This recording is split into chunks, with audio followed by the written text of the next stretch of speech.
పైన పెడుతున్నటువంటి అక్రమ కేసులు బైండ్ ఓవర్ల పేరుతో వందలాది మంది కీలకమైనటువంటి నేతలందరినీ కూడా ఉదయం నుంచి సాయంత్రం వరకు పోలీస్ స్టేషన్లో కూర్చోబెడుతున్నటువంటి వైనం వీటిని దాటి ఎవరైతే కీలకంగా పార్టీలో ఉన్నారో వారందరిపైన దాడులు చేసే కార్యక్రమం, భయపెట్టే కార్యక్రమం, చివరికి నాయకులు సైతం కూడా ఎమ్మెల్సీ రమేష్ యాదవ్ లాంటి బలహీన వర్గాలకు సంబంధించినటువంటి నాయకుడిని, ఆ ప్రాంతంలో కీలకమైనటువంటి నాయకుడిగా ఉన్నటువంటి వేల్పుల రాము లాంటి నాయకుల్ని హతమార్చడానికి దాడి చేయటమే కాకుండా పెట్రోల్ పోసి సజీవ దహనం చేయడానికి వాళ్ళు చేసినటువంటి ప్రయత్నాలన్నీ కూడా చూస్తూ ఉంటే ప్రజాస్వామ్యవాదులందరూ కూడా సిగ్గుతో తల వంచుకునే పరిస్థితులు ఇవాళ కనిపిస్తూ ఉన్నాయి.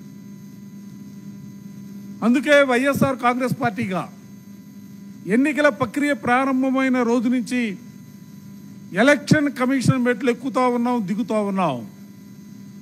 ముఖ్యంగా పులివెందుల ప్రాంతంలో జరుగుతున్నటువంటి అప్రజాస్వామిక విధానాల్ని, ఆ అప్రజాస్వామిక విధానాలకి అధికారులు వంతపాడుతున్నటువంటి వైనం పైన పదే పదే వినతి పత్రాలని సమర్పించినటువంటి పరిస్థితులు ఉన్నాయి.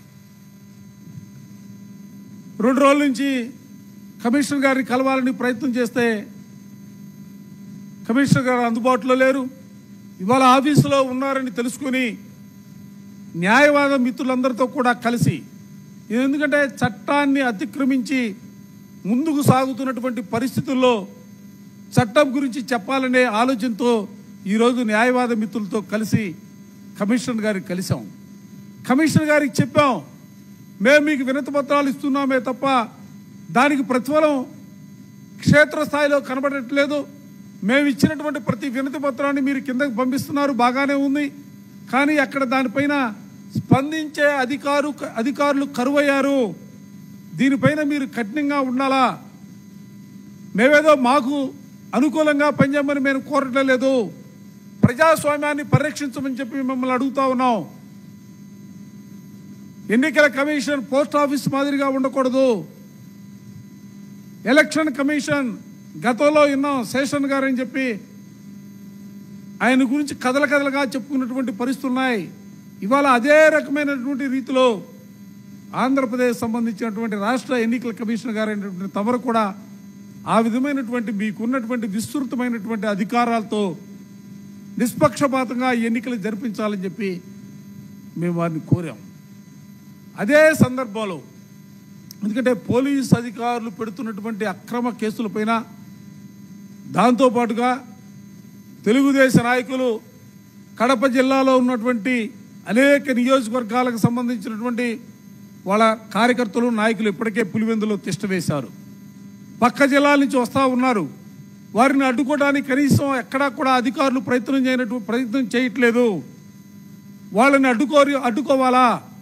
అక్రమంగా ఆ ప్రాంతంలో తెలుగుదేశం నాయకులే కాదు, ఏ రాజకీయ పార్టీకి సంబంధించినటువంటి నాయకులు ఎవరిని కూడా ఆ ప్రాంతంలో ఉంచడానికి వీల్లేదు.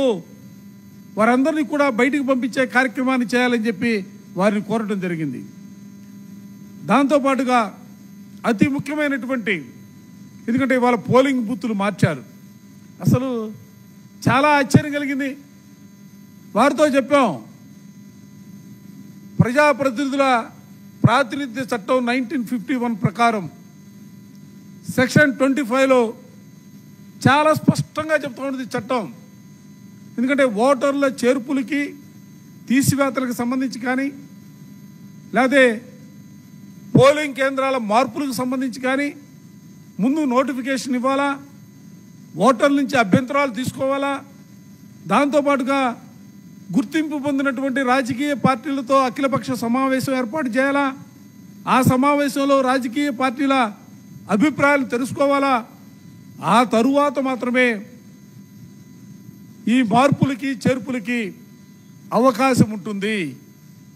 కానీ ఇక్కడ పులివెందులకి ప్రత్యేకమైనటువంటి రాజ్యాంగంతో నోటిఫికేషన్ ఇవ్వరు, అభ్యంతరాలు స్వీకరించరు, గుర్తింపు పొందినటువంటి రాజకీయ పార్టీలతో సమావేశాలు పెట్టరు. ఇవన్నీ లేకుండా కేవలం కాగితాల మీద పోలింగ్ కేంద్రాల మార్పు. అసలు నిజంగా ఆశ్చర్యం కలుగుతోంది వాళ్ళు చెప్తున్నటువంటి సమాధానాలు అంటే. ఒకే గ్రామ పంచాయతీ అంటారు. అసలు ఎక్కడ గ్రామ పంచాయతీలో శివారు గ్రామాలు ఉంటాయి. ఆ శివారు గ్రామాలు మెయిన్ పంచాయతీకి ఆ శివారు ప్రాంతాలకి దూరం చూసుకుంటే ఇవాళ వీళ్ళు మార్చినటువంటి పోలింగ్ కేంద్రాలు 2 కిలోమీటర్ల నుండి 4 కిలోమీటర్ల దూరం వరకు మార్చినటువంటి పోలింగ్ కేంద్రాలు. ఏదో మా ఇళ్ల దగ్గర నుంచి కాదు మేము అడుగుతుంది. అడ్జస్టింగ్ ఉన్నటువంటి పోలింగ్ కేంద్రం నుంచి ఇప్పుడు మార్చబడినటువంటి పోలింగ్ కేంద్రాల దూరం పరిశీలన చేస్తే కొన్ని 2 కిలోమీటర్లు ఉన్నాయి, కొన్ని 3 కిలోమీటర్లు ఉన్నాయి, కొన్ని 4 కిలోమీటర్ల దూరం ఉన్నాయి. మేము అదే అడిగాం, మేడం గారిని అదే అడిగాం. ఎన్నికల కమిషన్ మీరే పదే చెప్తా ఉన్నారు కదా, ఓటర్ల పోలింగ్ శాతాన్ని పెంచాలా, ప్రతి ఒక్కరూ కూడా ఓటు హక్కుని వినియోగించుకోవాలా. దీనికి సంబంధించి అనేక సందర్భాల్లో అవేర్నెస్ క్యాంప్స్ కూడా పెడతా ఉన్నారు. కానీ ఇక్కడ జరుగుతుందేంటి అంటే 2 కిలోమీటర్ల దూరం నుంచి 4 కిలోమీటర్ల దూరానికి మీరు పోలింగ్ కేంద్రం మారిస్తే ఓటర్ అక్కడి వరకు వెళ్ళి ఓటు హక్కు వినియోగించుకోవడానికి అవకాశం ఉంటుందా? పోలింగ్ శాతం పెరిగిద్దా? దీనివల్ల ఏమిటి మీకు వచ్చే ఉపయోగం ఏంటి? సమాధానంలే. కేవలం క్షేత్రస్థాయిలో తెలుగుదేశ నాయకులు ఒక పథకం ప్రకారం వాళ్ళు పులివెందులకు సంబంధించినటువంటి జడ్పీటీసీ ఎన్నికల్లో ఏ విధంగానైనా కూడా గెలవాలని ఆలోచనతోనే ఈ పోలింగ్ కేంద్రాల మార్పుకి శ్రీకారం చుట్టారు. ఈ రాష్ట్రంలో అనేక చోట్ల ఖాళీగా జడ్పీటీసీ ఎన్నికలు ఉన్నాయి, జడ్పీటీసీ స్థానాలు ఉన్నాయి, చాలా చోట్ల ఎంపీటీసీ స్థానాలు ఉన్నాయి. ఆ జడ్పీటీసీ స్థానాలు ఎన్నికలు పెట్టరు. కేవలం కడప జిల్లాలో పులివెందుల జడ్పీటీసీ స్థానం, ఒంటిమిట్ట జడ్పీటీసీ స్థానం, ఈ 2 స్థానాలకు మాత్రమే ఎన్నికలు జరుగుతాయి. అంటే ఈ 2 చోట్ల కూడా వాళ్ళకు కావలసినటువంటి రీతిలో పోలింగ్ కేంద్రాల మార్పు కానీ, అధికారులు నియమించుకునే కార్యక్రమం కానీ, అడ్డదారులు తొక్కే కార్యక్రమం కానీ, అక్రమాలు చేసే వైనం కానీ ఏదో ఒక రకంగా ఏ విధంగానైనా కూడా ఎన్నికల్లో గెలవాలనే తలంపుతో వాళ్ళు చేస్తున్నటువంటి ప్రయత్నాలు మొత్తం కూడా కమిషనర్ గారి దృష్టికి తీసుకువెళ్ళాం. మేము ఒకటే చెప్పాం, మేమేదో వినతిపత్రం ఇస్తే పోస్ట్ ఆఫీస్ లాగా ఉండటం కాదు. మేము ఇచ్చినటువంటి కాగితానికి మీరు ముద్ర వేస్తూ ఉన్నారు, మీరు కింద సంబంధిత అధికారులకు రాస్తూ ఉన్నారు, కానీ దానివల్ల ఉపయోగం జరగటం లేదు. మీరు వాళ్ళతో మాట్లాడాలా, కఠినమైనటువంటి చర్యలు తీసుకోవాలా. ఎవరైతే తప్పు చేస్తూ ఉన్నారో, ఏ అధికార పార్టీకి వత్తాసు పలుకుతూ ఉన్నారో వారందరిపైన కూడా చర్యలు తీసుకునే కార్యక్రమానికి శ్రీకారం చుట్టాలా. అప్పుడే వ్యవస్థల మీద నమ్మకం పెరుగుతుంది. అసలు ఇవాళ ఇట్లాంటి పరిస్థితులు రాష్ట్రంలో ఉంటే భవిష్యత్తు సంబంధించి అసలు ఏ విధమైనటువంటి పరిస్థితులు రాబోతూ ఉన్నాయి? అసలు ఎవరికి చెప్పుకోవాలా? న్యాయం చేయవలసినటువంటి, నిష్పక్షపాతంగా వ్యవహరించవలసినటువంటి ఎలక్షన్ కమిషన్ ఆ విధమైనటువంటి రీతిలో ముందుకు సాగితేనే ఈ రాష్ట్రంలో ప్రజాస్వామ్యం మనుగడ కొనసాగుతుంది. బిఆర్ అంబేద్కర్ గారు రచించినటువంటి రాజ్యాంగం ఈ రాష్ట్రంలో అమలు చేయరు. ఈ రాష్ట్రంలో రెడ్ బుక్ రాజ్యాంగం మాత్రమే అమలు చేస్తున్నటువంటి పరిస్థితులు ఉన్నటువంటి ఈ సందర్భంలో తప్పనిసరిగా మీ అధికారాల్ని వినియోగించుకోవాలా. మీ అధికారాల ద్వారా నిష్పక్షపాతంగా మేము పదే ఎన్నికల కమిషన్ కానీ 5 సార్లు ఆఫీస్కి వెళ్ళాం. ఈ మధ్యకాలంలో ఎక్కే మెట్లు ఎక్కుతూ ఉన్నాం, దిగే మెట్లు దిగుతూ ఉన్నాం. మేము అడిగింది మా రిక్వెస్ట్ మాకేదో సపోర్ట్ చేయమని మేము అడగట్లా. ప్రజాస్వామ్యాన్ని పరిరక్షించడానికి పూర్తి స్థాయిలో ఎన్నికల కమిషనర్ గారు పనిచేయాలా, వ్యవస్థ పనిచేయాలా. అసలు నాకు ఆశ్చర్యం కలిగింది, పులివెందుల ఎన్నికల గెలుపోవడంతోనే ఈ రాష్ట్ర రాజకీయాలు మారిపోతాయా? ఎందుకు తాపత్రపడుతున్నారు? ఎందుకు అడ్డదారులు దొక్కుతున్నారు? ప్రజాస్వామ్యంలో మీరైనా మేమైనా ఎన్నికలకు వెళ్ళినప్పుడు ప్రజల తీర్పు ద్వారా ఆ గెలుపుని మనం స్వీకరించాలా. కానీ అవన్నీ కూడా పక్కన పెట్టారు. ఇవాళ 4 కిలోమీటర్ల దూరం అంటే ఓటరు వెళ్ళాలంటే ఆ మధ్యలో ఎన్ని అవాంతరాలు, ఎన్ని రకాలుగా పోలీసులు ఒత్తిళ్లు, తెలుగుదేశం నాయకులు అడ్డుకునే వైనం, ఇవన్నీ కూడా దృష్టిలో పెట్టుకోవాలా. తప్పనిసరిగా దీనిపైన మీరు నిష్పక్షపాతంగా ముందుకు సాగాలని చెప్పి మేము కమిషనర్ గారిని కలిసాం, గట్టిగా చెప్పాం. వారు కూడా పరిశీలన చేస్తామన్నారు. మేము కమిషనర్ గారితో కూడా చెప్పాం, ఒకవేళ ఇక్కడ కనుక మాకు న్యాయం జరగకపోతే న్యాయస్థానాలను కూడా మేము ఆశ్రయిస్తాం. తప్పనిసరిగా న్యాయస్థానాల్లో ప్రజాస్వామ్యాన్ని బతికించడం కోసం వైఎస్ఆర్ కాంగ్రెస్ పార్టీ పోరాటం చేస్తున్న అంశాన్ని కూడా వారి దృష్టిలో కూడా పెట్టడం జరిగింది.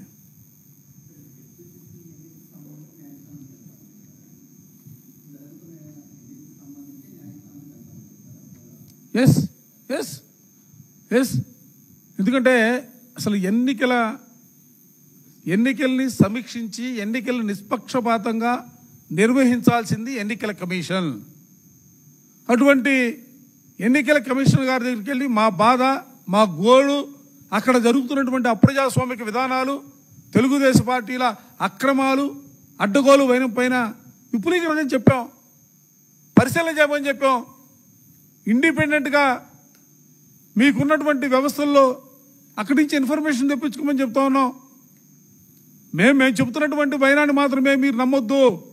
మీకున్నటువంటి పూర్తి సమాచారాన్ని, క్షేత్రస్థాయిలో జరుగుతున్నటువంటి వీటిపైన మీరు ఇండిపెండెంట్గా సమాచారం తెప్పించుకోండి, వ్యవస్థలను కాపాడండి చెప్పాం. తప్పనిసరి పరిస్థితుల్లో అక్కడ కూడా మాకు న్యాయం జరగకపోతే న్యాయస్థానాలను ఆశ్రయిస్తాం. ఇది వైఎస్ఆర్ కాంగ్రెస్ పార్టీ అక్కడ పులివెందుల ఎన్నికల్లో గెలుపోటముల గురించి కాదు, ప్రజాస్వామ్యాన్ని పరిరక్షించే ప్రక్రియలో మేము న్యాయస్థానాలను ఆశ్రయిస్తాం. Thank you.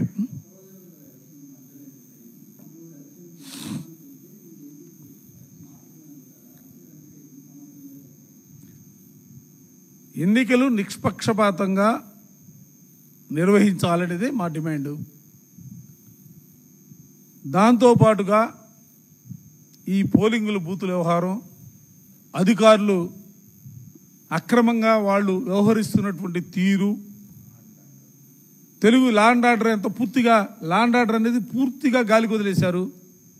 లాండ్ ఆర్డర్ మీద వీటన్నిటిపైన కూడా మేము ఇంతకుముందు ఒకసారి కోర్టుకు వెళ్ళాం, ఇదే ఇష్యూలో కోర్టుకు వెళ్ళాం. కోర్టుకు వెళ్తే కోర్టు కూడా చాలా స్పష్టంగా చెప్పింది, ఎన్నికలకు సంబంధించి సీసీ కెమెరాలు పెట్టమంది, వెబ్కాస్టింగ్ చేయమంది, ఓటర్లందరూ కూడా నిర్భయంగా తమ ఓటు హక్కును వినియోగించడానికి సంబంధించి వాళ్ళకి తగిన ఏర్పాట్లు చేయమంది, పోటీ చేస్తున్నటువంటి అభ్యర్థులకి రక్షణ కల్పించమంది. కానీ అసలు గ్రౌండ్ లెవెల్లో ప్రాక్టికల్గా అక్కడ ఏమీ నడవట్లా. అందుకని వాటిని కూడా గౌరవ కమిషనర్ గారి దృష్టికి తీసుకెళ్ళాం. హైకోర్టు ఆదేశాలు ఇచ్చింది, ఆదేశాలను కూడా తప్పనిసరిగా అమలు చేయమని చెప్పి వారిని కూడా కోరుకున్నాం. చేస్తామని చెప్పారు, చేస్తారని ఆశిస్తూ ఉన్నాం. చేయనటువంటి పరిస్థితుల్లో న్యాయస్థానాలను ఆశిస్తాం. Thank you.